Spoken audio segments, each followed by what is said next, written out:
It is Friday, June 25th. Let's talk PlayStation. Welcome back to the show, everybody. As always, let's start with our PlayStation Plus reminder. The June games are still up, still available. We won't see what those July titles are anytime soon because that first Tuesday is July 6th, so we have a little bit of waiting to do there until we see what those games are. But until then, grab the June titles. And for our first story, let's start with PS4 Firmware 8.52 because this is a minor one, not a huge deal really.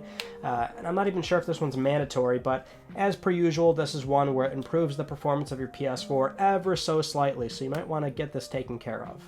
Now, moving on to our next story. This past week, there was a new batch of PS5 consoles that were made available to order from PS Direct and Walmart, and I think one or two other retailers. I'm not entirely sure, but it was here in North America, and I think, well, I'm not sure how far this really spreads out, but there's not many examples of this happening. However, what did happen was, it looks like Sony oversold the amount of digital consoles that they had in their inventory because they weren't able to fulfill all of them. So what did they do? Well, instead of canceling those orders, which would have been soul-crushing because it's already so difficult as is to get a PS5 in the first place, they actually upgraded those orders to disc consoles for free. Well, you still pay $399 plus taxes and shipping, but you're getting a disc console for the price of a digital edition PS5, which that was incredible. I read that and I was like, wow, that is such a good resolution. I'm glad they didn't cancel those orders. That would have really been a huge pain. And yeah, I thought that was awesome. I was like, wow, can't really complain there. You don't have to use physical media if you don't want to, but well, unless you really don't like the asymmetric profile of the disc-based PS5, but either way, I think you walked away in a much better position if this happened to you.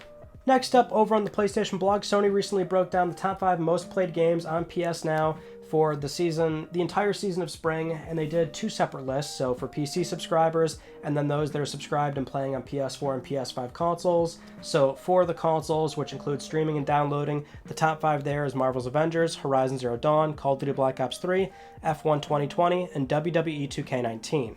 For PS Now and PC, which is only streaming, Bloodborne, Horizon, The Last of Us, Marvel's Avengers, and Detroit Become Human. So, unsurprisingly, PC players do want to try PlayStation exclusives. This is what we've been saying before, why Sony's getting more aggressive with PC releases.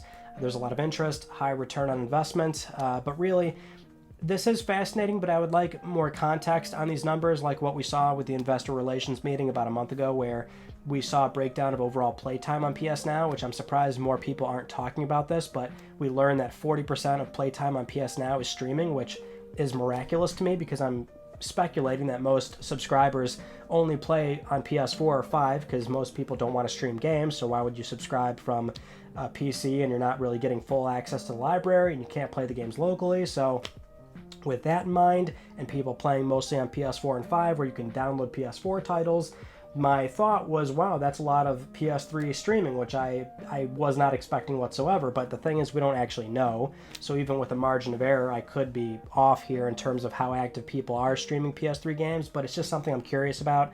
I wish they would provide more data on that so I could confirm if my suspicions were correct.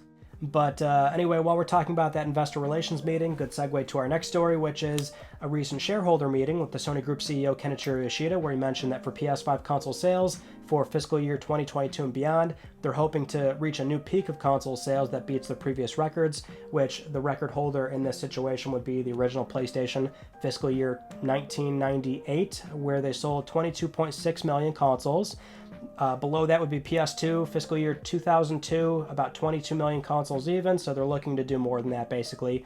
And I don't think this is new information. I could have sworn this came up a month ago during the investor relations meeting, but this is something where people are just talking about it again because it was said again. I mean, yeah, they do want to sell a lot of these things, obviously, but it is something where I think they could hit it. Fiscal year 2022 would be April to April going into 2023 technically, so we are getting into the peak years of a console cycle, and there's going to be a more matured software library. People are going to be tired of playing on their PS4s if they still are by that point. So they can hit it if they can manufacture enough PS5s. I think that's really their only hurdle here. So I guess we'll find out I guess we wouldn't get the results until around May 2023. So I guess we'll talk about it then. Now, if you remember last week, we had a story about Axios.com and their conversation with the Sony Interactive Entertainment president and CEO Jim Ryan. And this is where we had a number of details about the PlayStation business, where Jim Ryan responded to things like his old 2017 quote about, legacy games. But recently, Axios revealed more info about that conversation. So they also asked him about crossplay. So this is where we have an updated stance here, and this is also where Jim Ryan's going to be on the defense. So he does say that they strongly encourage and support crossplay. He lists off a number of games where it's supported. But if you remember, about 3 weeks ago, we talked about Borderlands 3, how that game recently got cross-play support, but PlayStation was not included, and we kind of know why, or we think we know why. Well, he was asked about this as well, and he gave a not very forward response saying that they're not going to divulge details on a long-standing publisher and their conversation between, the business dealings that's going on there. They're not going to talk about that, but he does say that their policies are consistent across all publishers. And this is where it's, that's the problem here. That's what's concerning, is that with that cross-play, royalty type policy, where if PS4 and PS5 playtime is disproportionate to the money that's being spent in that game's, revenue stream, that's where Sony does want some sort of royalty payment. But that shouldn't be consistent across all publishers, because it shouldn't be a one-size-fits-all for every publisher, right? Some are smaller, larger, the game's economy and monetization efforts might be different. So that is not the best answer that I want to see regarding the situation, but still we don't have the full details as to what this really means or what the hang-up is with Borderlands, but you would have to expect that maybe they don't want to play nice with Sony's proposed cross-play, royalty agreement. Now, on the flip side, and on a more positive note here, we have Stephen Totillo on Twitter sharing more context on what we did cover last week in the Axios article about what Sony learned from PS4 and how they're applying that to PS5. So we have a really good quote here where Jim Ryan says, "In terms of areas where we have improved, I'd call out the delivery schedule for PlayStation Studio games. Nurturing creative talent is not as simple as throwing money at it. You also must give them the freedom to be creative, to take risks, and to come up with new ideas. Just look at Ghost of Tsushima from Sucker Punch. This was not the game we thought they were going to make, but we are not overly rigid or corporate with our talent. We want them to use our hardware as their creative palette." Now, as we've heard somewhat recently, obviously Sony's not shy to denying certain pitches or projects. They do still manage their portfolio in what would be a responsible manner. That comes with the territory, but still we've seen time and time again that Sony has a more hands-off approach with titles that they fund from external partners or the first-party developers. And that's the best way to do it. I mean, we've seen this pay dividends over and over again throughout the end of the PS3 lifecycle, all of PS4, and now PlayStation 5. It's just miraculous how these titles come out and they're so good. But it's a number of factors, right? The producers that they have to oversee these projects, the global resources that are available to not just one team, but all of them, and very much not just throwing money at a project and hoping that it will turn out okay, right? They do have to step back and let the creatives do their job, and this is why we've had so much good software within the last 10 years. For our next news story, Death Stranding, the director's cut, was recently rated for PS5 by the ESRB, and only PS5, so as of right now, there's no PS4 version that we can see, but the ESRB description was mostly the same except for one extra line which reads, and I quote here, "In some stages, players can perform stealth takedowns of enemies, example, strangling characters from behind," which would explain, the obvious Metal Gear references that we had in the teaser and that environment that we've never seen before where you're probably going to be sneaking around and strangling people from behind, I'm guessing. But because we have an ESRB rating for the PS5 and we've had some rumors for a while now about this game and how apparently it's been done and ready and just kind of sitting there, and that we'll see more about it in the coming weeks, this leads more to not only this game getting kind of a stealth release date drop or maybe coming out, very soon, but also that the impending PlayStation event that we're hoping to see probably in early or mid-July or maybe later, who knows, but we should be finding out about the game and an upcoming event very soon. Now let's go over another update for this Blue Box Game Studios fiasco conspiracy, which we talked about at length in last week's episode, and then we had an update on Tuesday for our PS5 Game Rumors video. Well, right now, it's worth pointing out that I filmed these Thursday night going into Friday morning, so I can't talk about the trailer app that is supposed to launch today. I don't know if we're going to learn anything from it, but up to this point, we did see another video come out from one of their outsourcing studios, Noir, which it's kind of like the Hassan video. It's the founder sitting there going, yes, we're real people, we're working on this game, and that's pretty much it. And you've still got people trying to connect the dots and find, certain things that are weird and odd, and yeah, there's more things that are coming up because people are really trying to find them or whatever, right? But the Noir studio, this is a pretty impressive team where they've got a great portfolio of working with major PlayStation IP, but also they've got some pretty big name clients on their list as well. So this just confirms more of my suspicions, which was something is going on with this game where it's maybe bigger than we're led to believe, or it's more of a surprise project that's not Kojima related. But again, I'm not going to go much further than that. We're going to wait until we actually get something that is concrete and we have an idea of what the game really looks like and what it actually is. Because that's the appropriate way to approach this thing at this point, right? Especially if the guy really is if both these people are really trying to preach out to people, we are really making this game, like, just hold tight and we'll show you what it's all about. Moving on to our next news story, the Luminous Productions head Takeshi Yatamaki was doing a promotional video for AMD's upcoming Fidelity FX Super Resolution, and in this video he was discussing Forspoken, the PS5 console exclusive, and how for this game they wanted to have the highest quality visuals ever seen in an open world game up to this point, which for Forspoken, this game does look really, really good. It looks very pretty.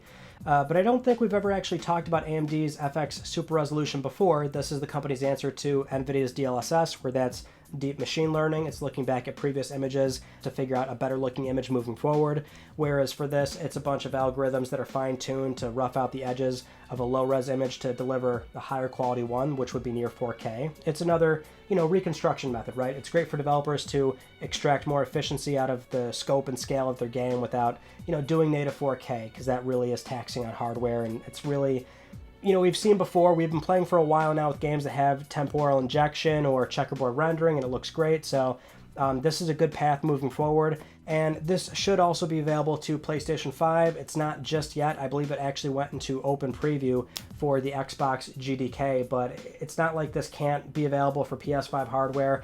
It's open source. It can scale across all these platforms. So Forspoken as a PS5 console exclusive, it should be available for the PlayStation 5 version as well. And the game, this game does look very pretty. I'll be interested to see how developers end up using this and adapting to it long-term over this upcoming life cycle for Series S, X, and PS5 games, and if Sony's developers themselves even end up using it, but they've got a lot of their own methods as well, so I can't wait to see how that pans out. Next up, let's talk about some job listings, because right now we've got a bunch that are very revealing, like, for example, Haven Studios. This team is finally really gearing up for their project. They're doing a lot of hiring. They have a new logo. They have a website that's, it's got some content on there now, but really we have some job listings that actually told us what this game is probably going to be, or at least the direction of it, because remember, the announcement of this partnership was so soon, we had no clue what this could turn out to be. Well, one job listing did say for preferred qualifications, experience with UE4, a multiplayer title, a live game, PS4 development, the environment, and the toolkit. That's not to say that this won't be a PS5 game, but you have to have some sort of understanding about current generation tools, or previous gen tools rather, knowledge of Go and or Rust. So seems very clear that this game is going to be multiplayer oriented or focused, or really some sort of long-term live service game, because I think there was another listing for managing a pool of players and working out a content pipeline for those players. So it seems like whatever this game is, we know the general direction of what it might be. And we've talked about it before. When it comes to multiplayer stuff, Sony has never really been strong in this area. They've tried time and time again from first and second party, and there's not that one title, that one franchise that really stuck and really blew up. I think the biggest one we could say is SOCOM from the PS2 days, right? I mean, maybe that's just a perception thing. I'm sure PS3 and PS4 titles have had higher engagement versus, a game that was released in the early 2000s, but I think you kind of get my point, right? Either way, this is Sony definitely making some attempts, much like with Deviation Games. That one seems very self-explanatory because the inherent talent of that studio is comprised largely of, multiplayer guys, FPS games. I mean, so we kind of have, it's kind of obvious where that might go as well, but Sony's definitely making some attempts at trying to put out what would be a really huge knockout success in the multiplayer landscape. And even though I'm not interested, I would like to see if they can actually nail this in a big way, because there are some multiplayer titles that I did really enjoy from PlayStation's output, and if they can, if they can do it again, I'm on board. Now, speaking of multiplayer, good segue to our next round of job openings, but it's for Insomniac Games, and they didn't even care. They just put this out there, probably because they knew It was going to be highly publicized once people picked up on what it was, but they are hiring for a multiplayer project. So over on Twitter, they put up 5 new positions: a creative director, systems designer for the multiplayer, story lead, art director, VFX artist. They are going all in. They're definitely gearing up for a brand new project, which it seems like based on the roles that they're looking for, this is probably an entirely new project that is years away, so we don't have any clue what this will turn out to be. But we do have one little bullet point in one of these listings for the creative director where it gives us maybe some steer as to what we might be looking at here, where it says, and I quote, "Works closely with project management, approves and monitors direction for brand extensions like movies, books, graphic novels, web, DLC, and mobile games, ensures consistency across the brand's mythology and universe." So it sounds like Insomniac might be dealing with another existing IP that they have to adhere to canonically, unless they're setting up something themselves that they're going to branch out later. But I mean, really, we've seen them handle Spider-Man beautifully, so we could be looking at maybe another Marvel property or something else entirely different. My guess is as good as yours, but at this point with Insomniac Games, they've proven what they're capable of. I mean, we can look at their portfolio over decades, and they've done it all, right? New IP, existing IP, single player, multiplayer, virtual reality. I mean, they've put out some really incredible things. And even though I'm not too big into multiplayer stuff, which I know a lot of people saw this and they thought, oh, can we get a new Resistance? I'm right there with you, but probably not going to happen. Even though I don't like that stuff or I'm not too fond of it, I mean, Insomniac, they've gotten to that point where I will be interested in seeing what this turns out to be, right? And it's also worth mentioning, I mean, this is going to live alongside, you know, their other, what we're assuming is Spider-Man 2. That's probably been underway since 2018, since the previous version shipped, and Miles Morales was kind of a stopgap for a smaller team to do. So we should be expecting that sooner rather than later, and this multiplayer project is probably much further out because it's sounding like an entirely new thing. Moving on to our next news story, and consider this one a rumor, but for now it sounds like we may have just found out about an upcoming Ghost of Tsushima standalone, smaller scale project that would be in the same veins of, say, Lost Legacy or Miles Morales, where you can buy it independently of the main game. It would be 10, 15 hours long, maybe longer than that, who knows, but you get the idea, right? It would be something like that. This initially started with some teasing on Twitter, where then Special Nick outright confirmed this.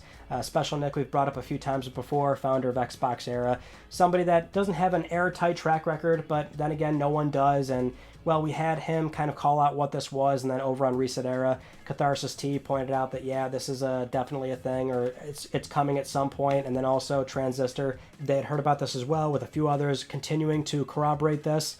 It is still rumor, of course, but it sounds very plausible when it's laid out and the way it's described, which it would be based off of Iki Island, so it would be called Ghost of Ikishima or Ikinoshima, which is southeast of Tsushima Island. And when you look at it just from a geography point of view, and when you think about it in the context of this video game, it makes perfect sense, right? I mean, it's a smaller island. The Mongols attacked there as well. I mean, we can continue, you know, this walk through history, and I mean, yeah, you can put out a 10, 15-hour game, maybe 20 hours, but I mean, this would be perfect, and I would love if this were true. I mean, I really enjoyed Lost Legacy, Miles Morales. I like those smaller palate-cleansing games, and I think they are excellent stopgaps in between those major releases. I mean, this is what Sean Layden was talking about before he left Sony, where, you know, we've got dev cycles that are 4 or 5 years long sometimes, especially when we're talking about projects from Naughty Dog or Santa Monica, even Sucker Punch as an example. Insomniac, it's still going to be quite a while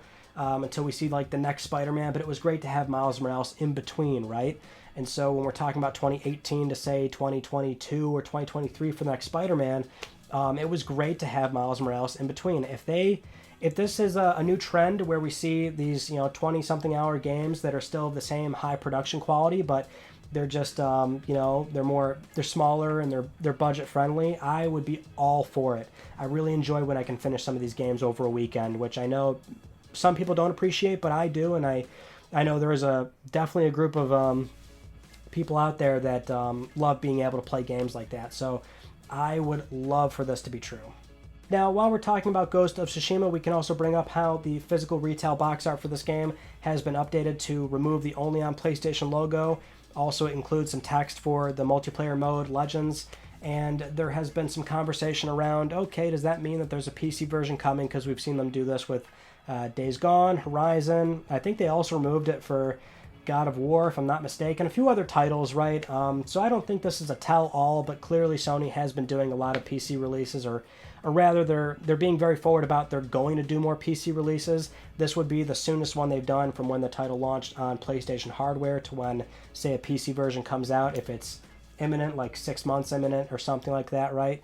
But I mean, it's not really a tell-all when we look at PS5 software, and for first-party games, or PS Studio games rather, they don't put only on PlayStation anymore. They just don't do it. They do the PS Studios logo. That's kind of what that's their branding moving forward, which this box art reflects that change. So for now, we don't have anything to go on, but I wouldn't be surprised because they are doing more. They're going to be doing more PC stuff. Next up, it looks like Sony has recently filed a trademark for PSX, or presumably PlayStation Experience, just based off of the identification and description of this trademark, where it says, and I quote, organizing, promoting, and conducting exhibitions and conferences for commercial purposes. What's interesting is that under identification, it says largely the same thing, but it also mentions live performances, online performances, but it also categorizes it as business purposes and non-commercial purposes, or non-business purposes rather. So not really sure to the extent of what this means, but as always, trademarks are rather broad in terms of what they're going to apply to. It's just that it looks like Sony might be looking back into bringing back PSX as an in-person event, or doing more, live streams, which they're not shy to doing, of course. State of Plays might have their own branding of these smaller things, whereas a PSX could be a yearly thing, a yearly showcase, which we expect every single year around a certain time frame, right? Which would be good, just so we have an idea of when to expect something. That's kind of the annoying thing about Sony right now, is that we have no indicators of when a State of Play is dropping, when a PS blog post is going to reveal major information, or, a long-form showcase, right? We have no idea, but I would hope that Sony explores this and they do something that I think a lot of people would really appreciate, right? Because there is that frustration happening right now where we just don't know when to expect certain things. So if that's kind of if that's where they're going, then let's do it. Now, with all that said, it's time to get to Let's Talk Plus, the weekly Let's Talk PlayStation giveaway, where one of you can win a $10 PSN code. I would like to congratulate this viewer right here. I'll be contacting you very soon via email or Twitter, and if you would like to win a $10 PSN code, it's very easy. Follow the link down below. Supporting this channel a number of ways can gain you an entry, and I'll announce the winner next week because I'm trying to help pay for your games. Those are all the stories that I want to talk about to you all from this past week. Our Tuesday video was PS5 rumored titles, games that we've been following for about a year and a half, 2 years at this point. It seems like forever, but it's hard to keep up with all that, so if you want to get brought up to speed, go check that out. We did have this new Ghost of Tsushima rumor, which, we'll stay on watch for an impending Sony event, which may or may not come, and you think it's going to come, especially if this rumored title is true, right? So Sony always has some secrets under their belt, and I'm sure this, alongside a few other ones, will show up. It's just, is it going to be early July, maybe late July? It should be coming relatively soon, let's hope. So until then, that concludes this week's episode of Let's Talk PlayStation. I'm Ryan Benecki. Thank you all so much for talking with me, and I will see you all next Friday.